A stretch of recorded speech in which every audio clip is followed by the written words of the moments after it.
everyone, hello family. So today's topic is being a virgin is never enough. Did you click on this video because you think I'm a virgin? When you go to a market, you ask the seller, are you a virgin? If you're not a virgin, I'm not buying from you. When you go for a job interview, the first question they will ask is, are you a virgin? The answer is no. So I'm going to start this YouTube video today by telling you a story. I'm a storyteller, but I'm going to tell a story that somebody else, a great being told. His name is Jesus. So he was telling us a story on Matthew chapter 25, verses 1 to 8, about 10 virgins. They were all sophisticated ladies. They were slave mamas of our time. So they were invited for an event. They all dressed up, they did their makeup and everything that went for the wedding. But when they got there, the bridegroom has not come, so they they all slept. Then at midnight there was a cry that the bridegroom was about to come. So all of them woke up, and 5 of them realized that their oil in their lamp was going off. So they asked the other 5, that's the 5 wise ones, that please can you give us some oil. Those ones were like, no, we're not going to give it to you. Go to the market and go and get oil for yourself. So those 5 foolish ones actually obeyed, took the advice, went to the market, got the oil. Before they came back, the bridegroom has come and the wedding gate was shut. So I'm going to bring this story to our current reality, like current day-to-day life. So the qualification at that time for the wedding was to be a virgin. So in today's reality, there are a lot of qualifications we'll have for an opportunity. But how well do we utilize the opportunity? I'm going to be looking at my book. How well do we utilize the opportunity? For example, you want to write an exam, maybe JAM, for example. Before you write JAM is what we write in Nigeria. It's an examination we actually write in Nigeria for you to be able to gain admission. It's like a prerequisite to gain admission in the university. So you have to pass, get a cut-off mark. Although there are other other choices such as JUPEB and the rest, but JAM is like the major for a lot of people. So you want to write an exam, you want to write JAM. Firstly, you must have the qualification that you finished secondary school. Now you're preparing for JAM, you're not reading your book.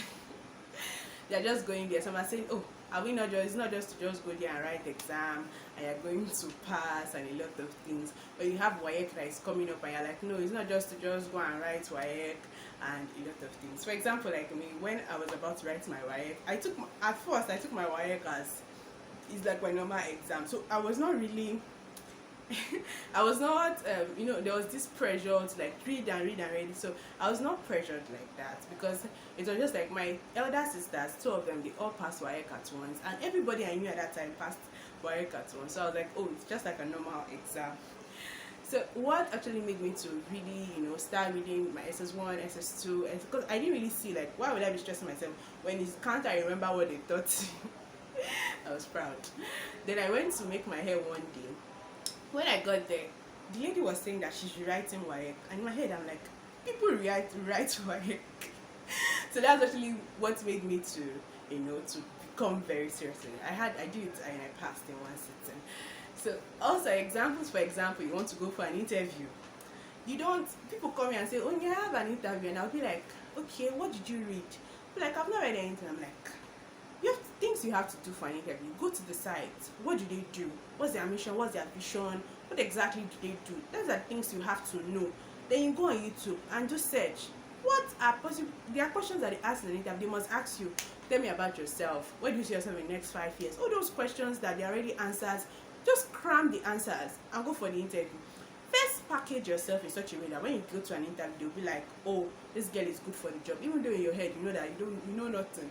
But everything is called packaging. So, or you could read up their past questions. There are some interviews that some organizations already have past questions that they ask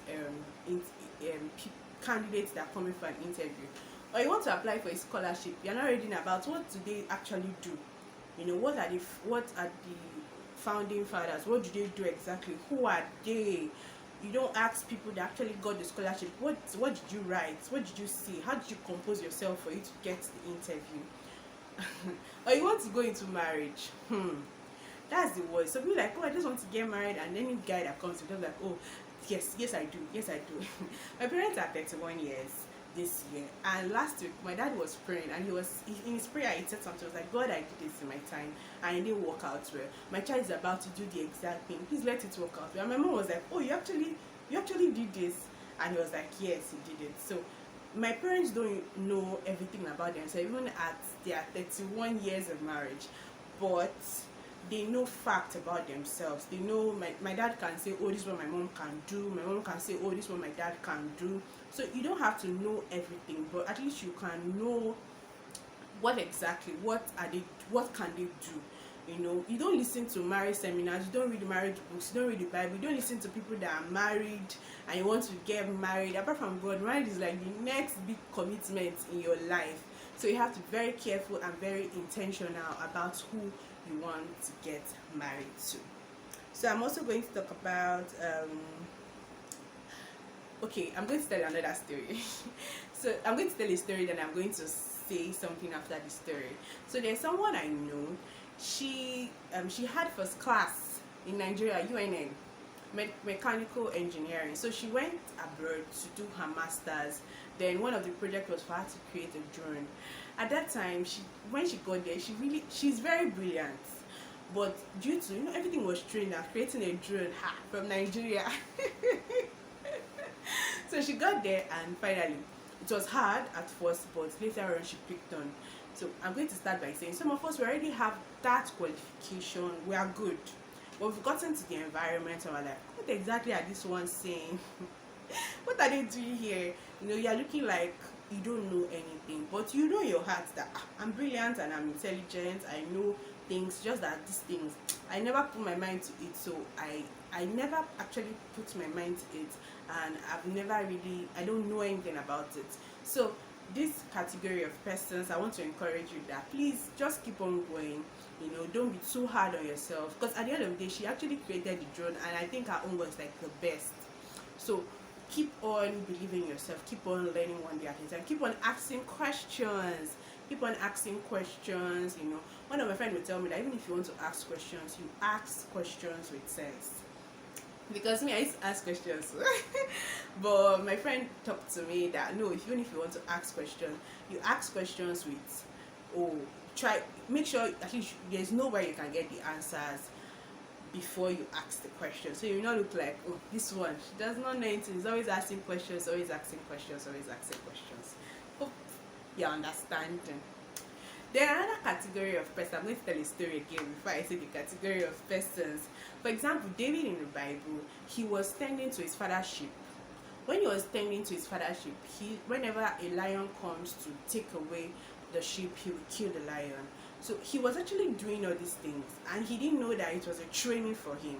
So when the opportunity came for him to kill Goliath, Goliath was the man that was disturbing David, that's the Israelites in that time. So he said that, oh, I'm going to kill you. And he was saying that actually, when I was if God could protect me when I was in the fields alone, that I was able to kill lions that came. So when Goliath came, it was easy for him to just have faith. It was easy for him to have faith and believe that God could actually help him to kill this man, and he killed him at the end of the day. So most of us, we are in a training ground, but we are not serious with it. It might look as if, yes, that it's not a certificate. So why am I stressing myself? There's always a need. I feel there's nothing that you will learn that is a waste. There's some people that are very good at learning a lot of things at a lot of times. Like they can learn different skills at once. If you have the opportunity to learn, if you have the opportunity to know, just try and know and learn, because it could also be a training ground for you in the future to actually utilize and achieve something extraordinary. So basically, I'm going to say this, that okay, if you are still a virgin, I'm not saying being a virgin is not outdated, it's something beautiful. If you have the opportunity, if you are still one, keep on being one. It's for your good, in as much as you have to say we do it because we are Christians, or it's for your good at the end of the day. Because I don't want to delve into this virginity talk because we all need the grace of God. So if you are still one, please just keep it for yourself, keep it for your sanity, keep it for your mentality. Then if you've lost your own involuntarily or out of ignorance, most important thing is the value that you add. Like I said when I started the video, nobody actually comes and maybe you are selling something, I'll be like, oh, are you a virgin? If you're not a virgin, I'm not going to buy it for you. You're selling ideas or you're selling things. Nobody actually cares. It's not like a first question somebody asks you when asks you when you meet them up for the first time. So basically we just have to be open-minded. So even if you're not a virgin, it's not the end of your life. You could still add value, you could still become better, and one thing about becoming better is not repeating the same thing again. So I'm going to end by saying that please continue to add value and continue to learn, continue to be kind to yourself. Be kind to yourself. You might have the opportunity, but it's like, oh, I'm not making sense. I'm actually not making sense, but you are going to make sense at the end of the day. Thank you all for watching my video till now. Thank you, my subscribers. Thank you so much. Please, if you've not subscribed, please subscribe and like my video. Drop your comments in the comment section.